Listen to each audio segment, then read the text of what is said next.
Hello everyone. First attempt channel में आपका स्वागत है।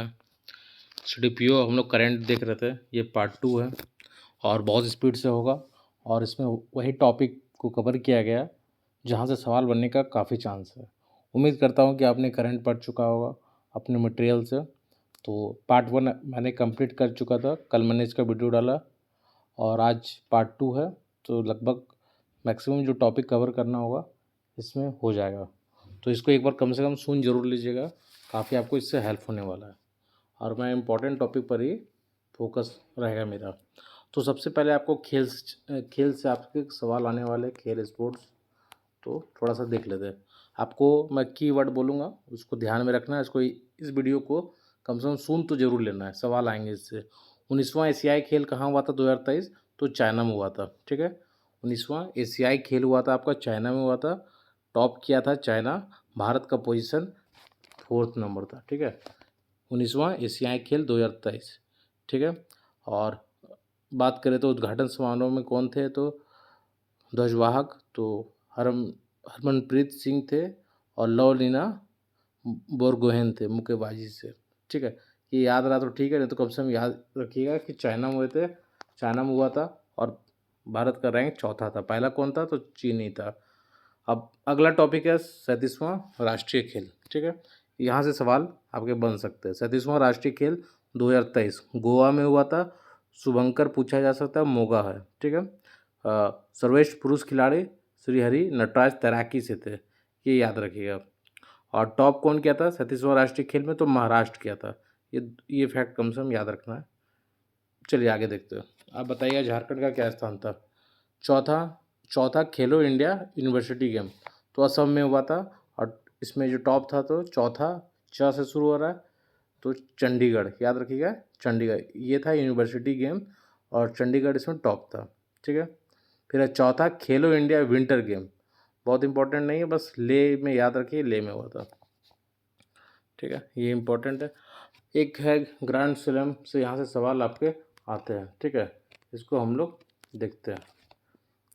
तो इसमें ट्रिक के साथ याद रखेंगे। पहले हम लोग 2023 का देखेंगे 3 और एक देखेंगे 24 का ऑस्ट्रेलिया ओपन। ठीक है, तो चलते हैं हम लोग अमेरिकी ओपन यूएस ओपन 2023। तो याद रखिएगा जोकोविच। इसमें हमको क्या याद रखना है? पुरुष में कौन विजेता थे और महिला में एकल में। ठीक है, तो जोकोविच याद रखिएगा। उनके साथ कौन थे यूएस में? कोको याद रखिए। ऐसे सोचिए कि कोको यूएसए में बहुत ज़्यादा वैसे भी होता है उत्पादन, तो कोको जोकोविच के साथ कोको यूएसए में। ठीक है, तो नोकोव जोकोविच और कोको गॉफ। ठीक है, ये जीते अमेरिका में। और फिर लंदन में अगर बात करते हैं तो कार्लोस अल्कराज और मार्केटा। ठीक है, ऐसे याद रखिए कि जो अल्कराज है, कार्लोस अल्कराज, मार्केटा मतलब मार्केट जाके कार खरीदे, है ना। ये ट्रिक बना के आप चाहे तो याद रख सकते हैं। कहाँ पे? लंदन में। कार्लोस अल्कराज और मार्केटा वंड्रोसोवा। ठीक है, तो मार्केट में जाके कार खरीदे, ये ट्रिक है, कोड है। ऐसे चाहे तो याद रख सकते हैं। कहाँ पे? लंदन में, ये याद रखिएगा। फिर जब फ्रेंच आए तो थोड़ा सा ईगो हो गया। ठीक है, किसको? जोकोविच को। तो यहाँ पे फिर जोकोविच जीत गया। ठीक है, तो जोकोविच को ईगो हो गया तो ईगा याद रखिएगा। ईगा महिला एकल में कौन है? ईगा। ठीक है, याद रखिएगा। तो ईगो से ईगा याद रख सकते हैं आप। ये फ्रेंच ओपन। फिर हम बात करते हैं ऑस्ट्रेलियन ओपन 2024। यहाँ से एक सवाल आएगा, सीनर, पुरुष में सीनर और महिला में एरिना सवालिंका। ठीक है, एरिना एक हो गया पुरुष में सीनर और महिला में एरिना सवालिंका। तो याद रख सकते हैं आप ये 4। यहाँ से एक सवाल आना चाहिए। ठीक है, और जो आपके वर्ल्ड कप से सवाल पूछा जा सकता है, ये बताइए 9वां फीफा महिला विश्व कप 2023 हुआ था कहाँ? महिला फीफा ऑस्ट्रेलिया न्यूजीलैंड में, ये कम से कम याद रखिएगा। ठीक है, और इसमें कुछ आयोजन खेल का हम लोग देखते हैं कहाँ कहाँ हो रहा है। 33वां 34वां और 35वां ग्रीष्मकालीन ओलंपिक कहाँ होगा? तो ऐसे याद रखिए PLA। ठीक है, PLA 33वां 34वां 35वां। 33वां हो गया आपका P से पेरिस, L से लॉस एंजल्स हो गया 34वां लॉस एंजल्स अमेरिका, और A से याद रखिए ऑस्ट्रेलिया। ठीक है, PLA ये 33वां ग्रीष्मकालीन, 34वां हो गया और 35वां हो गया। ठीक है, उसके बाद और क्या याद रखिएगा आप? और आप याद रख सकते हैं फिर जो इम्पोर्टेंट है मैं वही करा रहा हूँ। 38वां राष्ट्रीय खेल कहाँ होगा? उत्तराखंड में होगा। ठीक है, याद रखिएगा। उसके बाद 20वां 21वां और 22वां एशिया खेल जापान कतर, बहुत इंपॉर्टेंट नहीं, इसको छोड़ सकते आप। ये याद रखिए 23वां राष्ट्रमंडल खेल ऑस्ट्रेलिया में होगा, 23वां कब होगा, 2026 में। फिर आप ये याद रख सकते हैं कि जो 15वां वर्ल्ड कप होगा क्रिकेट का, वो भारत और बांग्लादेश में होगा, कब, 2031 में। ठीक है। उसके बाद आपका जो इम्पोर्टेंट है, ये इम्पोर्टेंट है, आईसीसी महिला क्रिकेट वर्ल्ड कप, ठीक है, भारत में होगा 2025 में। ये इम्पोर्टेंट, आईसीसी महिला क्रिकेट विश्व कप भारत में होगा, महिला का 2025 में। ये इम्पोर्टेंट, इसको याद रखिएगा। उसके बाद आप याद रख सकते हैं कि विश्व बैडमिंटन चैंपियनशिप भारत में होगा 2026 में, बैडमिंटन भारत में होगा 26 में, ये याद रख सकते हैं आप। ठीक है। और ये आपको याद रखना है, रणजी ट्रॉफी 2023-24 में विजेता थे मुंबई, ठीक है, विजय हजारे में हरियाणा। तो ये ऐसा कुछ जो फैक्ट है, जो सवाल आपके पूछा जा सकता है, इसको थोड़ा सा ध्यान में रखना है। ठीक है। बाकी आप जो पढ़े हैं उसको रिवाइज करना है, इसको करते रहना है। अब अगला टॉपिक में हम लोग जा रहे हैं। अब हम लोग देखेंगे पुरस्कार, यहाँ से भी सवाल आपके रहेंगे। तो जो इम्पोर्टेंट पुरस्कार है मैं वो करा दे रहा हूँ। नोबेल पुरस्कार 23 का हम लोग थोड़ा सा देख लेते हैं। तो चिकित्सा में किसको मिला, कैटालिना, और एक को मिला डू विस्मैन, तो है ना, कैट काट लिया विष चढ़ गया, ऐसे भी याद रख सकते हैं चिकित्सा में, फिर दवा लिए, है ना, कैटालिना विस्मैन। भौतिकी में हो गए पियरे फ्रैंकिंग क्रॉन्स और एनी एल हुइलियर, है ना। तो ऐसे याद रख सकते हैं, एक का नाम पियरे याद रखिए, एक फेरेक याद रखिए, और एक एनी याद रखिए। तो भौतिकी क्या हो गया, रसायन में हो गया मोंगी जी बायोडी, लुइसी ब्रूस, अलेक्सी एकिमियो, है ना। तो किसको कैसे याद रखना है, जो मैं याद रखा हूँ कि ऐसे याद रख सकते हैं आप। मोंगी जी को मैगी याद रखिए, लुइस ई ब्रूस ब्रश याद रखिए, अलेक्सी एकामियो को लस्सी याद रखिए। तो ब्रश करके मैगी और लस्सी खाए। तो रसायन का ये ट्रिक है, क्योंकि ऐसे ही याद रख सकते हैं आप, नहीं तो इतना जो कठिन नाम है इसको याद रखना अपने आप में बहुत बड़ा चुनौती है। तो ब्रश करके क्या खाया, मैगी खाया और लस्सी पिया। शांति में इजी नाम है, याद रख सकते हैं, नरगिस मोहम्मदी ईरान की है। ठीक है, शांति में इंपॉर्टेंट है, पूछा जा सकता है। गोल्ड हम लोग इकोनॉमी में पढ़ते हैं, गोल्ड। तो गोल्ड में अर्थशास्त्र में किसको मिला, क्लाउडिया गोल्डिन को, है ना, याद रखिएगा। साहित्य का भी याद रखिएगा, साहित्य लिखते लिखते फंस चुका था, तो ऐसे याद रख सकते हैं, जॉन ओलाव फॉस, है ना, नॉर्वे के। तो ये कुछ है इंपॉर्टेंट, जो नोबेल पुरस्कार से सवाल आपके पूछा जा सकता है। एक बार आप जो मैं बताया उसको अगर सुने हैं और आप जो याद किए तो उससे हेल्प हो जाएगा आपको। मिस वर्ल्ड 2024 क्रिस्टीना को मिला, ठीक है। मिस अमेरिका 2024 मेडिसन को मिला, है ना। मिस इंडिया यूएस याद रख लीजिए, रिजुअल मैनी को मिला। रिजुअल मैनी को क्या मिला, मिस इंडिया यूएस। इतना कम से कम याद होना चाहिए आपको। और उसके बाद कुछ इंपॉर्टेंट पुरस्कार हम लोग देखेंगे। फिल्म में अगर ऑप्शन आपको दिख गया ओपेनहाइमर, तो मार दीजिएगा, मैक्सिमम जगह ओपेनहाइमर को मिला है। ठीक है, याद रखिए। बाफ्टा पुरस्कार भी मिला है ओपेनहाइमर को। उसके बाद कुछ साहित्य अकादमी पुरस्कार देखते हैं, जहाँ से 100% सवाल आपके आएंगे। ठीक है, तो वो भी हम लोग देखते हैं।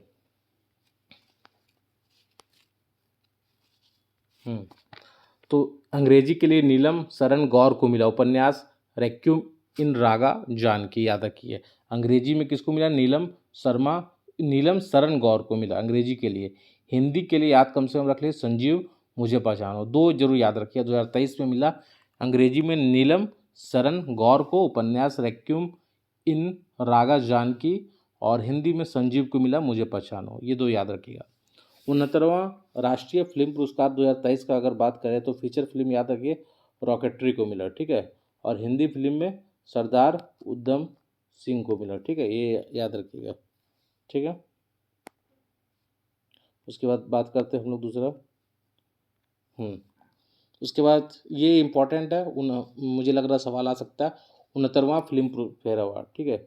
69वां फिल्म फेयर अवार्ड, सर्वश्रेष्ठ फिल्म है आपका 12th फेल, तो याद रखिएगा 12th फेल। और निर्देशक विनोद चोपड़ा।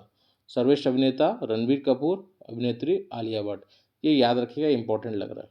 ठीक है, एक चीज़ याद और कर सकते हैं, 76वां कांस फिल्म पुरस्कार 2023 में सामंथा रूथ प्रभु की शाकुंतलम ने कांस्य फिल्म फेस्टिवल में बेस्ट भारतीय फिल्म का अवार्ड जीता। ठीक है, शाकुंतलम याद रखिएगा। ठीक है, 76वां कांस्य फिल्म पुरस्कार, ये इंपॉर्टेंट है।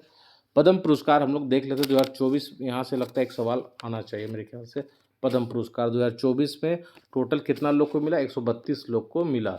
ठीक है, इसमें कैसे कैसे मिला आपको? 5 मिला विभूषण, 17 भूषण और 110 पद्मश्री। तो टोटल कितना हो गया? 132।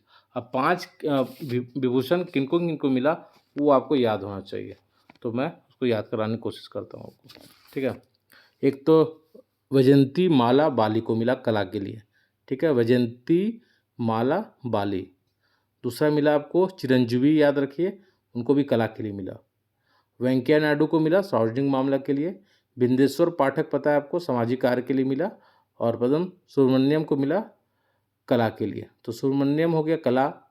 उसके बाद आप कला और देख सकते हैं, चिरंजीवी कला, विजयंती माला कला, ये 3 कला हो गए। और एक सामाजिक मामला बिंदेश्वर पाठक और वेंकैया नायडू सार्वजनिक मामला, ये 5 आप याद रखिएगा, सवाल आ सकता है यहाँ पे। कुछ आईसीसी अवार्ड देख लेते हैं। 2023 में पुरुष cricket of the year Pat Cummins, पुरुष one day cricket of the year Virat Kohli, पुरुष test cricket of the year Usman Khawaja, T20 पूछे तो सूर्य कुमार यादव। ये 4 कम से कम याद रखिएगा आप। बाकी याद करने के लिए बहुत कुछ है। लास्ट टाइम में कुछ इंपॉर्टेंट चीज़ मैं बता रहा हूँ, यहाँ सवाल आपके आ सकते हैं। उसके बाद आप ये देख लीजिए, जहाँ से सवाल पूछा जाता है। ज्ञानपीठ पुरस्कार इंपॉर्टेंट है। ठीक है, ज्ञानपीठ पुरस्कार 58वां किसको मिला? उर्दू कवि गुलजार को मिला, गुलजार। ठीक है, और किसको मिला? जगत को रामभद्राचार्य को मिला। ठीक है, याद रखिए ज्ञानपीठ पुरस्कार किसको मिला 2023? 58वां था ये, उर्दू कवि गुलजार और जगत गुरु राम भद्राचार्य को मिला। और 57वां का बात करें तो 57, तो दामोदर मोजो को मिला था। ठीक है, याद रखिएगा। अब हम लोग बात करते हैं व्यास सम्मान। ठीक है, व्यास सम्मान का बात करते हैं। व्यास सम्मान, व्यास में किसको मिला? 2023 में पुष्पा भारती को मिला, यादें यादें यादें के लिए व्यास सम्मान। ठीक है, 2023 33वां था। और सरस्वती सम्मान किसको मिला? तो प्रभा वर्मा को मिला, रौद्र सात्विकम के लिए मिला। ठीक है, याद रखिए, सरस्वती सम्मान प्रभा वर्मा को मिला, व्यास सम्मान पुष्पा भारती को मिला, ज्ञानपीठ पुरस्कार आपको कवि गुलजार और जगतगुरु रामभद्राचार्य को मिला। ये 3 याद रखिए, एक सवाल आ सकते हैं। दादा साहब फाल्के पुरस्कार आपको वहीदा रहमान को मिला 2023, याद रखिएगा। ठीक है, और Dada Saheb Phalke international film fair award का बात करें तो जवान को मिला था, मूवी जवान को। बाकी और भी बहुत सारा पुरस्कार है। एक और मैं इंपॉर्टेंट है, मैं बताना चाहता हूँ। इंदिरा गांधी शांति पुरस्कार मिला डैनियल बेरेन बोइम को मिला, और अली अबू अवाद को मिला। ठीक है, इंदिरा गांधी शांति पुरस्कार याद रखिएगा। और एक है गांधी शांति पुरस्कार 2021 में मिला था, गीता प्रेस में इस बार पूछा भी गया। बुकर पुरस्कार इंपॉर्टेंट है, पॉल लिंच को मिला पैगंबर सॉन्ग के लिए। ठीक है, और वहीं अंतर्राष्ट्रीय बुकर पुरस्कार आ गया तो जॉर्जिया गॉस्पोडिनोव को मिला। ठीक है, टाइम शेल्टर के लिए, ये याद रखिएगा। सुभाष चंद्र आपदा पुरस्कार उड़ीसा को मिला। ठीक है, कब से। और चौथा राष्ट्रीय जल पुरस्कार MP को मिला। ये कुछ इंपॉर्टेंट है, बाकी और भी बहुत सारा है तो मैं बताता हूँ। एक और जो बहुत इंपॉर्टेंट है, विश्व साहित्य पुरस्कार 2024 ममता जी सागर को मिला। ठीक है, इसको इतना याद रखिएगा। बाकी पुरस्कार के तो बहुत है, जो इम्पोर्टेंट है मैं वो आपको कोशिश कर रहा हूँ कि लास्ट टाइम करा दूँ। एक बार सुन के लीजिएगा, हो सकता है 6-7 5-6 सवाल अच्छे डायरेक्ट आ जाए। ठीक है, और कुछ मैंने आपको रिपोर्ट बता दिया, ऑपरेशन बता दिया। अभी मैं थोड़ा सा कुछ और भी आपको करा देता हूँ। ठीक है, अब जांच समितियाँ 1-2 इम्पॉर्टेंट है, उसको हम लोग देख लेते हैं। जांच समितियाँ, ठीक है, तो जम्मू कश्मीर में रह रहे अवैध विदेशियों की जानकारी के लिए एक समिति बनी थी। क्या नाम था? RK गोयल के, ठीक है, अध्यक्षता में RK गोयल। यहाँ इसमें क्या था कि जम्मू कश्मीर में कुछ अवैध विदेशी रह रहे थे, तो उनकी जानकारी के लिए एक कमेटी बनी थी। ठीक है, उसके बाद मणिपुर का ये इम्पोर्टेंट है। मणिपुर में राहत और पुनर्वास कार्य के लिए निगरानी के लिए, क्योंकि मुद्दा चल रहा था मणिपुर में बहुत ज़्यादा, तो गीता मित्तल के अध्यक्षता में कमेटी बनी थी मणिपुर में जो राहत और पुनर्वास कार्य के लिए। ठीक है, और मणिपुर में हिंसा की जांच के लिए, एक तो अलग है, एक राहत और पुनर्वास कार्य के लिए गीता मित्तल, वहीं मणिपुर में हिंसा की जांच के लिए अजय लांबा। ठीक है, याद रखिएगा। एक देश एक चुनाव पूछा जा सकता है रामनाथ कोविंद की अध्यक्षता में। ठीक है, संसद सुरक्षा उल्लंघन घटना के लिए अनीश दयाल सिंह, ठीक है। और चीता परियोजना को देखरेख के लिए एक बनाया गया था राजेश गोपाल की अध्यक्षता में। तो कम से कम इतना आप याद रख सकते हैं। बाकी हाँ, एक इम्पॉर्टेंट फैक्ट है, ये भी सवाल पूछा जा सकता है आपसे। नारी शक्ति वंदन अधिनियम, ये पहली बात तो यही नाम याद रखिए आप, नारी शक्ति वंदन अधिनियम, है ना। और ये जो अधिनियम है महिला आरक्षण विधेयक की बात करता है ना। 128वां, ये याद रख लिए, यही पूछा जाएगा। 128, वेरी वेरी इंपॉर्टेंट क्वेश्चन है ये, और मुझे लगता है क्वेश्चन आना चाहिए, ठीक है। 128वां संशोधन था, ये याद रखिएगा। और 33% मिलेगा, कहाँ मिलेगा, लोकसभा और राज्य विधानसभाओं में महिलाओं को। और कितना साल के लिए लागू रहेगा, 15 साल के लिए, ये बात आप याद रखिएगा, ठीक है। उसके बाद ये जीएसटी पता है आपको, 1 जुलाई 2017, नीति आयोग पता है 1 जनवरी 2015। अब भारत रत्न से भी सवाल आपके आ सकते हैं, ठीक है। भारत रत्न, तो भारत रत्न 5 लोगों को मिला था। पहले नाम बस याद रख लीजिए, कर्पूरी ठाकुर, लाल कृष्ण आडवाणी, स्वामीनाथन, नरसिम्हा राव, चौधरी चरण सिंह, ठीक है। टोटल कितने हो गए, 53 लोग हो गए, ये याद रखिएगा। कुछ बेसिक बात आपको ये पता होना चाहिए, भारत में शुरुआत कब हुआ था, 1954 में शुरुआत हुआ था। 55 में से मरणोपरांत भी दिया गया था, पीपल के पत्ते दिए जाते हैं। खेल में मिला है सचिन तेंदुलकर को, ठीक है। प्रथम पहले वैज्ञानिक कौन थे भारत रत्न पाने के लिए, सीवी रमन थे, है ना। तो ये सब कुछ फैक्ट है, पता होना चाहिए। अब हम लोग थोड़ा सा ये देखेंगे सैन्य अभ्यास 2023-24। तो कुछ सारा तो बताना पॉसिबल नहीं है, कुछ 2-4 मैं बता देता हूँ, बाकी इसको पढ़ जरूर लीजिएगा, सवाल इससे आएंगे, एक सवाल तो आना है। दशली का हुआ था, भारत उज्बेकिस्तान, ठीक है। IMT नाम में ही है, इंडिया, M से मोजाम्बिक, T से तंजानिया, याद रखिएगा। टाइगर हुआ था अमेरिका के साथ, ठीक है। और सी डिफेंस, भारत सी भी अमेरिका के साथ, समुद्र लक्षण मलेशिया के साथ, गार्जियन जापान के साथ, शांति प्रयास बहुराष्ट्रीय था, ठीक है। डेजर्ट साइक्लोन भारत UAE, ठीक है। तो ये सब कुछ आप याद रखिएगा। सी गार्जियन 3, ये चीन और पाकिस्तान था, थोड़ा सा पूछा जा सकता है ये भी, ठीक है। बाकी और भी बहुत सारा है। खंजर आपका किर्गिस्तान था, साइक्लोन मिस्र के साथ था, विनवैक्स वियतनाम के साथ था, सूर्य किरण नेपाल के साथ था। तो बहुत सारा, इसको एक बार देख लीजिएगा, ठीक है। कुछ इम्पोर्टेंट समझौता, जो सवाल आपसे पूछा जा सकता है समझौता से, ठीक है। जो इम्पोर्टेंट है वो मैं बता देता हूँ, उसको जरूर सुन लीजिए या फिर देख लीजिए, ठीक है। भारत और नेपाल के लिए क्या होता है, सीमा पार मुद्रा को लेन देन के लिए हुआ था भारत और नेपाल के बीच, ठीक है। और स्वास्थ्य और शिक्षा के लेकर हुआ था महाराष्ट्र सरकार और गूगल के बीच, ठीक है। लिथियम के लिए खोज के लिए भारत और अर्जेंटीना, ये इंपॉर्टेंट है, लिथियम के लिए भारत और अर्जेंटीना के बीच हुआ था, ठीक है। और बिजली के लिए 10,000 मेगावाट बिजली नेपाल से आयात करने के लिए नेपाल के साथ ही होगा, भारत और नेपाल। हाइड्रोकार्बन के लिए हुआ था भारत और गुयाना के साथ, ठीक है। हाइड्रोकार्बन के क्षेत्र में हुआ था भारत और गुयाना के, ठीक है। ये इसको आपको याद रखना है, ठीक है। तो ये सब कुछ है। सेमीकंडक्टर के लिए याद रखिएगा, जापान के साथ भी हुआ है, ठीक है। और शुद्ध कार्बन उत्सर्जन के लिए ये इसको 2030 तक तो भारत और USAID के बीच हुआ था। शिक्षा में भारत और केन्या, बहुत सारे 4-5 कम से कम याद रख लीजिएगा, इंपॉर्टेंट जो है। उसके बाद थोड़ा सा और इम्पोर्टेंट जो सवाल जहाँ से आ सकते हैं वो मैं आपको बताता हूँ। अभी 16 फाइनेंस कमीशन के बारे में थोड़ा सा हम लोग जान जाते हैं। 16 फाइनेंस कमीशन, अब कम से कम ये आपको जानना है कि आर्टिकल 280 याद रख लीजिएगा, ठीक है। और 16वां वित्त आयोग का गठन हुआ, अध्यक्ष पूछ सकता है आपसे अरविंद पनगड़िया, ये याद रखिएगा, अरविंद पनगड़िया, है ना, अरविंद पनगड़िया याद रखिएगा, ठीक है। और जो वित्त आयोग में एक अध्यक्ष और 4 सदस्य है, 3 पूर्णकालिक है, एक अंशकालिक है ना, ये याद रखिएगा, ठीक है। और इस बार निर्वाचन आयोग पढ़ लीजिए, आप लोग के लिए इंपॉर्टेंट है, सवाल आ सकता है वहाँ से, ठीक है। उसके बाद कुछ त्यौहार है, उसको थोड़ा सा देख लीजिएगा। और कुछ इंपॉर्टेंट है जहाँ मैं करा देता हूँ आपको।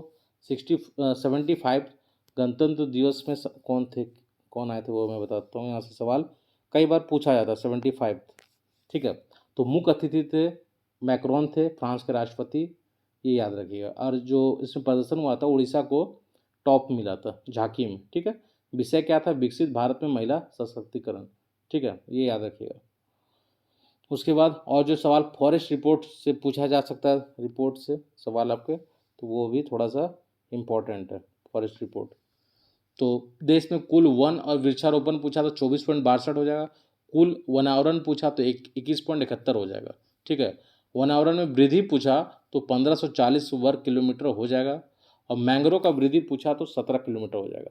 अब देखिए जो सवाल इंपॉर्टेंट है, अगर सबसे ज़्यादा मैंग्रोव पूछा कहाँ है तो पश्चिम बंगाल हो जाएगा। ठीक है, और वन पूछा तो एमपी हो जाएगा, फिर अरुणाचल हो जाएगा, फिर छत्तीसगढ़ हो जाएगा। तो आप मैक भी याद रख सकते हैं, MSc मैक। ठीक है, तो वन हो गया मध्य प्रदेश, अरुणाचल और छत्तीसगढ़। सबसे कम पूछा तो हरियाणा याद रख लीजिए। पूछा वनावरण में वृद्धि कहाँ दिखा तो आंध्रा में।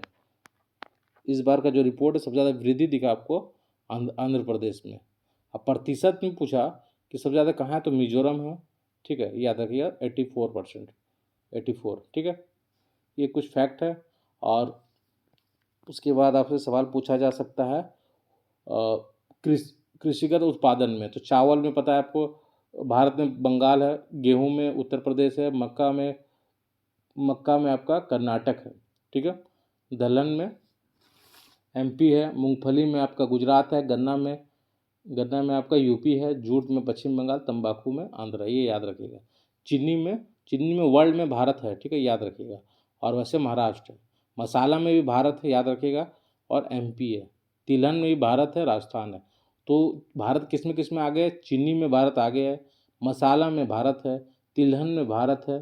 ठीक है, और आपका जूट में भी भारत है। तो ये चार जो मैंने बताए इंपॉर्टेंट है। और चीनी में अगर राज्य में देखें तो महाराष्ट्र होगा, M से मसाला, M से MP।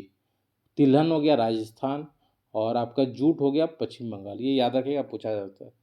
कोयला, अगर हम लोग खनिज की बात करें तो कोयला आपका छत्तीसगढ़, हीरा MP, तांबा MP, लोहस उड़ीसा, चांदी राजस्थान, कच्चा तेल भी राजस्थान, याद रखिएगा। प्राकृतिक गैस आपका असम हो जाएगा, बॉक्साइट उड़ीसा, मैंगनीज MP, ये सब याद रखिएगा। ठीक है, तो इससे सवाल आपसे पूछा जा सकता है। उसके बाद बहुत सारी चीज़ इंपॉर्टेंट है। एक अगर इसका बात करें, हाँ, इनसैट 3DS के बारे में पूछा जा सकता है। प्रक्षेपण कब हुआ था? ये हुआ था 17 फरवरी को। GSLV F-14। दो चीज़ आप पढ़ लीजिएगा अपने से, एक तो चंद्रयान पढ़ लीजिएगा, G20 पढ़ लीजिएगा, सवाल पूछा जा सकता है। गगनयान 2024 का तिथि है, शुक्रयान का 2024, मंगलयान 2024, निसार 24 है ना। ये कुछ इंपॉर्टेंट है, जो टारगेट है ये याद रखिएगा। हेलिना रक्षा उपकरण है, भारत में विकसित हुआ टैंक रोधी मिसाइल है। पूछा जाएगा हेलिना क्या है तो भारत में विकसित हुआ टैंक रोधी मिसाइल है। चिनूक क्या है? अमेरिका में है। ब्राक 8 क्या है? DRDO और इजराइल के द्वारा इसको तैयार किया गया। ठीक है, ये दो तीन देख लीजिएगा। अब कुछ इंपॉर्टेंट जो महिला है, चर्चित महिला जिनका नियुक्ति है हुआ है, वो थोड़ा सा देख लेते हैं हम लोग राष्ट्रीय भी देख लेंगे और अंतर्राष्ट्रीय भी देख लेंगे, जो जल्दी जल्दी और स्पीड से। सुमन कुमारी याद रखिएगा, BSF की पहली महिला स्नाइपर है। ठीक है, सुमन कुमारी। प्रीति रजक भारतीय सेना की पहली महिला सूबेदार है। रितु बहारी उत्तराखंड हाईकोर्ट की पहली महिला मुख्य न्यायाधीश है। नीना सिंह CISF की पहली महिला महासचिव है। ये इंपॉर्टेंट है। अचिता कृष्णमूर्ति, ये पूछा जा सकता है। मंगल ग्रह पर रोवर संचालित करने वाली पहली भारतीय नागरिक हुई अचिता कृष्णमूर्ति। ठीक है, ये याद रखिएगा। डॉक्टर फातिमा वासिम और नितिका कौल, ये सियाचिन से रिलेटेड है, याद रखिएगा, तैनात हुई थी। थोड़ा सा दोनों में अंतर है, लेकिन सियाचिन रहा तो यही होगा इसका आंसर। ठीक है, बाकी और भी है, इतना कम से कम याद रखिएगा। उसके बाद चर्चित अंतर्राष्ट्रीय महिला में सेलेस्ट सेलो, ये कौन है? ये विश्व मौसम विज्ञान संगठन की पहली महिला महासचिव है। ठीक है, मैं उसके बाद है मैनुअल रोका बोटे, गिनी की पहली महिला प्रधानमंत्री। ठीक है, इक्वेटोरियल गिनी की पहली महिला प्रधानमंत्री है कौन? मैनुअल रोका बोटे, याद रखिएगा। डीना बोलुआर्ट कौन है? पेरू की डीना बोलुआर्ट। ठीक है, ऐसे याद रखिए कि पेरू में बहुत ज़्यादा आर्ट होता है, कुछ भी करके याद रख लीजिए, पूछा जा सकता है। ये डीना बोलुआर्ट पेरू की पहली महिला राष्ट्रपति है। ये जॉर्जिया मेलोनी कौन है? इटली के पहली प्रधानमंत्री। ठीक है, ये याद रखिए। सना रामचंद्र गुलबानी कौन है? पाकिस्तान की पहली हिंदू महिला। ठीक है, ये पूछा गया है रेयाना बरनावी के बारे में। ये सऊदी अरब की पहली महिला अंतरिक्ष यात्री है, इसलिए इंपॉर्टेंट हो जाता है। अचिता कृष्णमूर्ति भी पूछा जा सकता है। तो रेयाना बरनाबी ये सऊदी अरब की पहली महिला अंतरिक्ष यात्री है। ठीक है। आयशा मलिक पाकिस्तान की पहली महिला मुख्य न्यायाधीश है, आयशा मलिक। और सना रामचंद्र गुलबानी कौन है? तो पाकिस्तान की पहली हिंदू महिला असिस्टेंट कमिश्नर है। ठीक है, याद रखिएगा। बाकी और भी बहुत सारा है, उसको रिवाइज कर लीजिएगा जो आप पढ़े होंगे। कुछ इंपॉर्टेंट संगठन का हेड मैं बता देता हूँ जो पूछा जा सकता है। महासचिव यूएन के एंटोनियो गुतरेस, याद रखिएगा। ठीक है। और 14वां अध्यक्ष विश्व बैंक IBRD का तो अजय बांगा, इसलिए इंपॉर्टेंट है, भारतीय अमेरिकी है। ठीक है, इसलिए याद रखिएगा। नैम का काफ़ी इंपॉर्टेंट, नैम का सम्मेलन 19वां हुआ था युगांडा में, याद रखिए, पूछा जा सकता है। और इसके अध्यक्ष भी थोड़ा सा देख लीजिएगा। बाकी WTO सब इसे पुराना हो गया, इसके अध्यक्ष बाकी देख लीजिएगा इससे। और आपसे जो पूछा जाता है मैं कुछ कुछ इंपॉर्टेंट है रिवाइज करा देता हूँ स्पीड से। राष्ट्रपति अभी द्रौपदी मुर्मू जी है 15th है, 15वां नंबर। उपराष्ट्रपति 14वां नंबर, याद रखिएगा। ठीक है। और मुख्य चुनाव आयुक्त हमेशा पूछा जा सकता है, अभी इलेक्शन हुआ है आपका, तो राजीव कुमार 25वां है, ये भी याद रख लीजिए, 25वां है। और चुनाव आयुक्त भी पूछा जा सकता है, ज्ञानेश कुमार गुप्ता, सुखवीर सिंह संधू, ये याद रखिएगा। CAG के हेड गिरीश चंद्र मुर्मू। ठीक है। नौसेना का दिनेश कुमार त्रिपाठी, ये याद रख लीजिए आप। और मुख्य सूचना आयुक्त हीरालाल सामरिया। ठीक है। CBC के प्रवीण कुमार श्रीवास्तव। ठीक है। नीति आयोग अध्यक्ष तो PM होते हैं, उपाध्यक्ष सुमन बैरी। और CEO कौन है? BR सुब्रमण्यम। ठीक है। राष्ट्रीय महिला अध्यक्ष कौन है? रेखा शर्मा। पिछड़ा वर्ग का हंसराज गंगाराम अहीर। ठीक है। बाकी इतना काफ़ी है, और जो आपने पढ़ा उसको रिवाइज कर लीजिए। अच्छा लगा तो लाइक कीजिए, शेयर कीजिए, और इसको रिवाइज जरूर कीजिए। 2 पार्ट में है लगभग, और इससे कुछ बहुत सारे सवाल आपके डायरेक्ट आएंगे। धन्यवाद।